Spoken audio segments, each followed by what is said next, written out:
চুই পিঠা, কেউ বলে চুষি পিঠা, আবার কেউ বা বলে সেমাই পিঠা।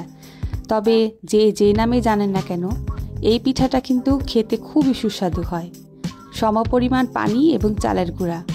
আমার বলার মানেটা হচ্ছে আপনার ফুটন্ত 2 কাপ পানি নেবেন, যেমনটা আমি এখানে নিয়েছি। তাতে 2 কাপ পরিমাণে চালের গুঁড়া ফুটন্ত গরম পানিতে দিয়ে তা আমি নেড়ে চেড়ে সুন্দর করে মিশিয়ে 10 থেকে 15 মিনিটের মতো এটাকে ঢেকে রেখেছিলাম। তারপর খুব ভালো করে মথে নিয়েছি, সামান্য লবণও দিয়েছিলাম পরিমাণ মতো। তারপর এখানে আমি 1.5 লিটারের মতো দুধ নিয়েছি। দুধটা যখন গরম হয়ে এসেছে তখন পরিমাণ মতো গুড় দিয়েছি। আমি পিঠাটা আজকে দুধেই তৈরি করলাম। অনেকে আবার কি করে পানিতে গুড়টাকে ভালো করে গুলিয়ে সেটাতে পিঠাটা আঁচ দিয়ে নেয়, তবে আমি দুধের মধ্যেই এই জিনিসটা বানাবো, তাতে করে কিন্তু স্বাদটা দ্বিগুণ হয়। দেখেন যখন সব কিছু সুন্দর মতো মেল্ট হয়ে গেছে দুধটা, তাতে আমি আমার প্রয়োজন মতো নারকেল দিয়ে দিয়েছি, প্রায় 1 কাপের মতো হবে। এখন আমি দিয়ে দিচ্ছি তৈরি করা পিঠাগুলো।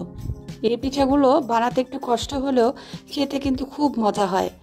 শত করে হলেও এটা আমাদের মনে রাখতে হবে, এটা আমাদের বাঙালিদের ঐতিহ্য। পিঠাপুলি আমাদের বাঙালি ঐতিহ্য এবং আমাদেরকে অবশ্যই এই জিনিসটা শিখিয়ে রাখতে হবে এবং ধরে রাখতে হবে রেসিপিগুলো। এখন আমি এখানে একটু আমার নিজের টুইস্ট অনুযায়ী এখানে 2 টুকরা এলাচের বিচি গুঁড়া করে নিয়েছি। এতে করে সুন্দর একটা ঘ্রাণ এসেছে। আপনারা এটা চাইলে অ্যাভয়েড করতে পারেন। আবার অনেকে এতে দারচিনি এলাচি মানে আস্ত যে মশলাটা হয় সেটাও দেয়, তবে আমি এখানে হালকা পরিমাণে ইউজ করেছি গুঁড়াটা। খুব ভালো করে জাল করে নিয়েছি আর তৈরি হয়ে গেছে আমার পিঠা। খেতে তো অত্যন্ত মজা হয়েছিল। আমার হাজব্যান্ডের জন্য মূলত আমি রান্নাটা করেছি। ও পিঠাপুলি খুব পছন্দ করে খায়। তো এই তো আমার রান্না দেখেন প্রায় কমপ্লিট। দুধটাকে একটু ভালো করে ঘন করে নিয়েছিলাম, আর এতে করে আমি এক্সট্রা আর কোনো গুড় দিইনি, গুঁড়ি দিইনি, মানে চালের গুঁড়ি দিইনি। চালের গুঁড়ি যদি অ্যাড করতাম তাহলে একটা আঠালো ভাব চলে আসতো, সেটা আমি পিঠার মধ্যে পছন্দ করি না।